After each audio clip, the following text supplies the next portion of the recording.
Having this awareness that there are influences, sometimes very strong ones, coming from the people closest to us is crucial to staying true to our own core values. Whether it's our culture, our environment, or our friends, we need to protect our values, because when we make decisions to spend based on our core values, then we're going to be true to ourselves and to the lifestyle and financial goals we've set for ourselves. When we give in and live apart from our deepest convictions and values, we're going to experience regret and disappointment, in addition to financial stress.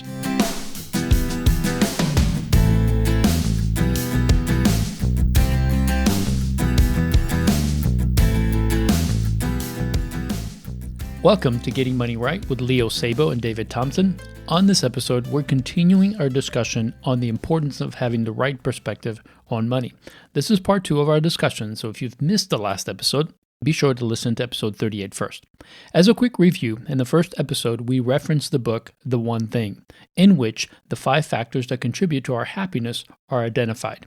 They are, number 1, positive emotion and pleasure. Number 2, achievement. Number 3, relationships. Number 4, engagement. And number 5, meaning. Of these 5, engagement and meaning are the most important because they are the ones that bring us the most happiness. It is when our daily actions fulfill a bigger purpose that the most powerful and enduring happiness occurs. The purpose of these 2 episodes is gaining the right perspective on money. We began with number 1, realizing what money is and what money's purpose is. And number 2, setting a proper lifestyle based on core values. And that's where we pick up this episode, discussing why core values are not only important to identify, but also to protect as you move toward fulfilling your true life's purpose.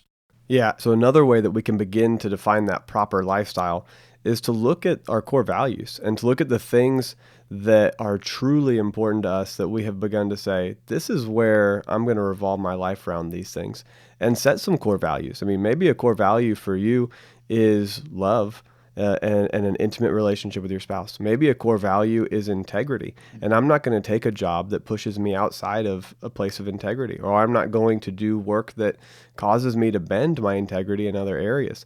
Maybe it's faith. Maybe having room in your daily life for your faith to be expressed, Right. to operate, to volunteer, and to serve in that. Generosity is a core value of mine. I'm going to do something that allows me to be generous. Now, if that's a core value, that means I have to lower my personal lifestyle so that I have excess, so that I have something more to give. And part of that is I have the energy to give. So I need to lower my lifestyle and all the things I do during the day so that when it comes Monday night and time to record Getting Money Right, and I can share and give my time and serve other people with some thoughts and some philosophies and some teaching in this area. I'm going to look for ways to be generous with my time, with my finances, with my energy, and I'm going to choose a lifestyle that allows that. So Ashley and I, when we first got married, we lived in a small 1-bedroom apartment so that we would have extra capacity to give. We could have afforded more easily. We could have bought newer cars. We could have moved into a home sooner, but we chose to take our lifestyle a step back based on our core values. Yeah, that's so good. It's that foundation of knowing what your life is truly about, what your purpose is, what you're not only gifted to do, but what gives you life. Right. What gives you that fulfillment that I think we all desire. Yeah. Another thing, though, is to understand that there's something that's always pushing against our core values. There are other people around us, people in our lives, that have their own values. Yep. Sometimes those values are good, and sometimes they're not values that line up with our values. Right. When these values start to negatively influence and impact our own values, it can take us off track and potentially bring us at a place that we're not going to want to be in. Yeah. Think about what your friends might be doing that are going against your values and negatively impacting your own finances. Maybe your friends like to go out a lot and spend money, and you're just not in a position financially to eat out all the time or spend a couple of $100s every weekend on entertainment. But since they're doing it and you want to maintain your relationship with them, you feel obligated to make similar choices that they're making. Yeah. If I don't have a core value that specifically dictates how I'll spend my money so I can stay financially responsible, I will easily allow the peer pressure of my friends to push me to spend money that I know I should be saving. Yep. This causes me to violate my own core values. I know the things I want to do, but I also want to spend time with my friends. So I've got this internal battle. Should I hold on to my core values or do I give in? Having this awareness that there are influences, sometimes very strong ones, coming from the people closest to us is crucial to staying true to our own core values.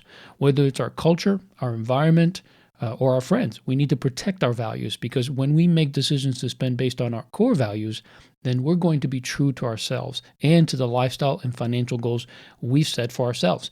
When we give in and live apart from our deepest convictions and values, we're going to experience regret and disappointment, in addition to financial stress. So, first, we must know what our core values are. And second, we should be aware of the multiple influences in our lives that try to get us off track. So step one was realizing what money is and its purpose. Step two was setting a proper lifestyle. And once you've set that lifestyle and you begin to have margin beyond that, you have surplus that goes further. Now you use that margin to fulfill your purpose. Now you use that margin to go do something that matters and serve other people, because you've intentionally capped your lifestyle. And if you never intentionally cap your lifestyle and you keep growing your lifestyle as your income grows, as your surplus grows, then you're just caught in this cycle where you never have the time to truly self-actualize, to truly do the things that matter to you. So as I grow, well, now I've got this margin of time. I'm going to go build a business that serves people. And people might look at that and say, oh, well, you're building a business to make money. No, the business is to serve others. It's to find a way to add value to other people's life. Right. Now, if you add enough value to others' lives, eventually dollars will come back in the form of thank you notes. Yeah, very true. So it's not wrong to serve other people and then receive a reward for that. But the heart behind it is, oh, I have some margin. I'm going to go give and serve and add value to others' lives. Mm-hmm. If that creates more margin in my life, more surplus over time, now I have to be a better manager, because I was managing the initial amount. Now I'm managing a business and managing more margin, so that I can then take that and say, well, where do I pour in this extra surplus? Do I build another business? Do I find a way to just give dollars away? Do I find a way to give more of my time? Or am I now stretching my time too thin? So this is where it really takes a higher level of management and understanding. And that's part of the heart of getting money right, is it will get this piece right so you can serve more people. Yeah, so you can keep your focus, which is always, what am I called to do? What is my purpose? And how do I pursue that? Because that's what's going to give me and you the most happiness and fulfillment. We got to remember that money allows us to provide for what we need. It's not the thing that fulfills us or makes us happy, because it can only provide momentary satisfaction and happiness. The lasting happiness and fulfillment that we desire comes from doing something that matters, that adds value to our lives and the lives of others. Yep. As humans, we desire more than momentary satisfaction. When I look at a squirrel, for instance, it's just happy to get a few nuts every day, to get the food that it needs every day. As humans, we are so much more complex than that. We are so much more creative and possess so many unique gifts and abilities that have to be expressed. Speaking personally, I wasn't satisfied with having more money. Although I increased in income, which allowed me and my family to live a better life, it didn't do for me what I thought it would. Yes, money made our life better and easier in some ways, but it could not fulfill me completely. In fact, when I found that fulfillment in helping people to learn how to manage their money better and remove the financial stress and pain in their lives, I gave up a portion of my income to be able to engage in that work full time. Yeah, absolutely. It meant more to me to do what I knew was more rewarding and fulfilling than it did making more money. Right. When your focus is truly to accomplish your purpose, then money is just a tool that you use. But I cannot stress this enough. Managing it well gave me that ability to make the choice. Because let's face it, if I couldn't take a pay cut to engage in this other work, I would have to say, sorry, I wish I could, but I can't. Right. I have financial responsibilities that require all the income I make right now. Yep. And I think that's the tragedy, that many people are stuck in jobs that are not fulfilling, but they have to stay in them because financially they cannot afford to make the move. They would rather go do something that's life-giving, but they can't. Yeah. So our desire for you, as the mission of Getting Money Right states, is to help you live your true life purpose by teaching you and inspiring you toward financial freedom so that you can engage in your purpose and not allow money to stand in your way. Yeah, absolutely. This is the generosity we're talking about. It's taking your surplus, your time, your talent, and your resources and using them to increase the impact of your purpose. I believe that's when you'll experience the most happiness and fulfillment. And whether you have a lot of money or a little bit of money, when your focus is not on what you make, but on managing it in such a way that you can be free to do what you're called to do, then you're going to be happy and fulfilled. Yeah, absolutely. So living a generous lifestyle is point number 3. And then point number 4 is just that you would now realize the dangers of money and the pursuit of wealth as an end goal. That's dangerous because if money becomes your focus and you take the focus off of your real passion and purpose, now all of a sudden you're playing a game you can't win. Yes. How much is enough? Well, a little bit more. Well, how much is enough? A little bit more. Right. It's a constant. If money is the win, there's always going to be somebody with more money. There's always going to be somebody with nicer stuff.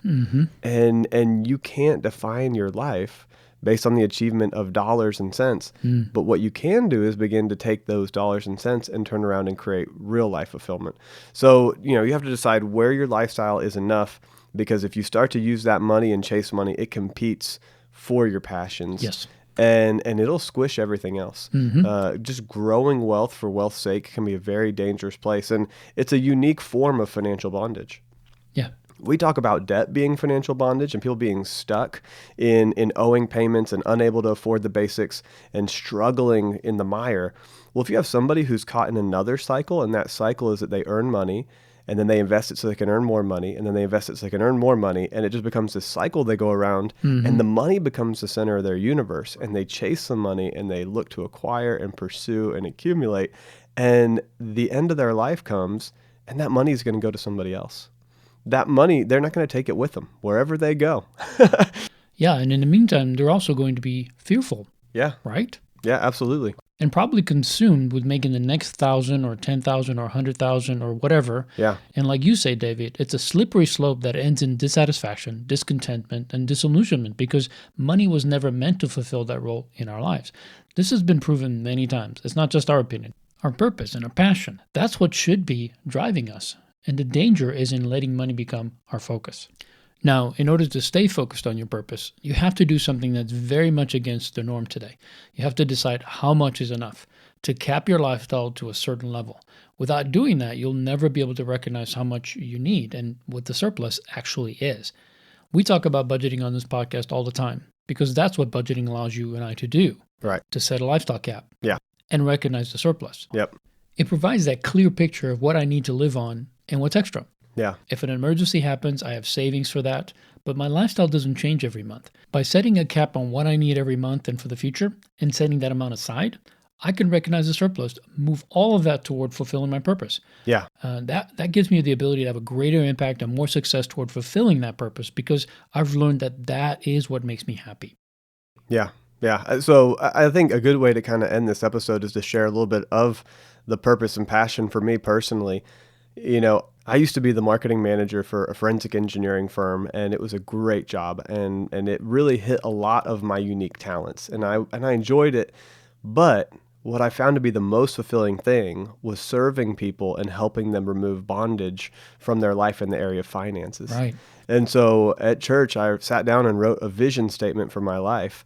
And it said, I exist to eliminate financial bondage from the body of Christ, from Christians, people who, of all people in the world, have a book to follow that walks them out of bondage.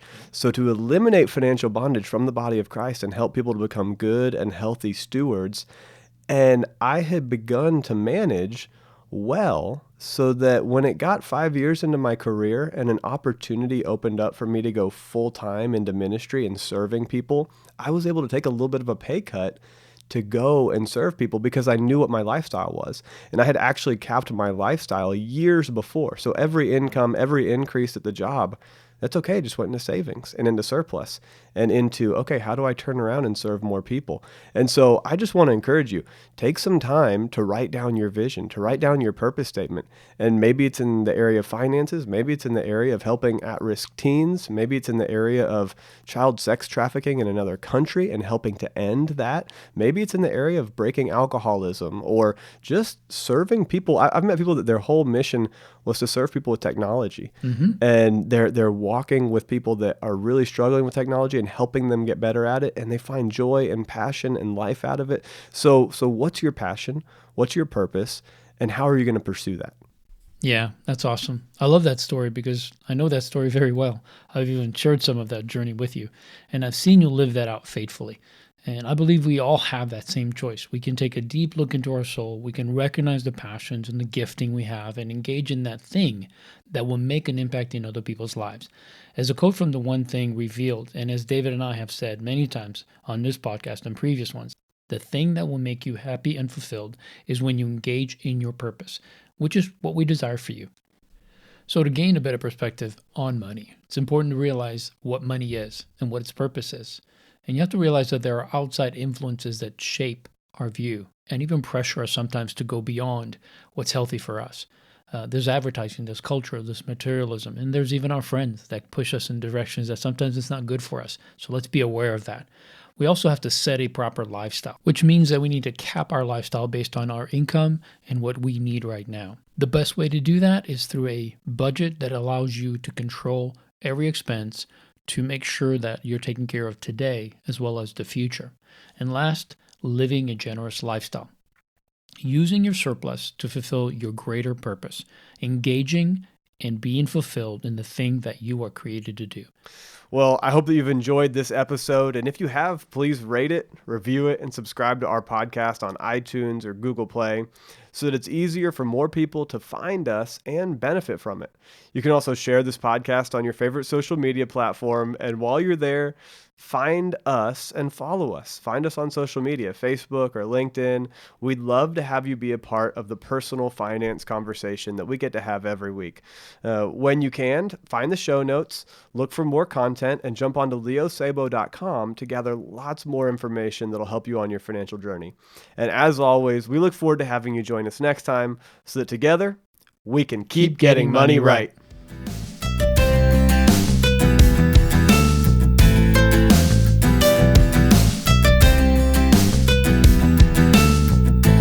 Now you use that margin to fulfill your purpose. Now you use that margin to go do something that matters and serve other people because you've intentionally capped your lifestyle.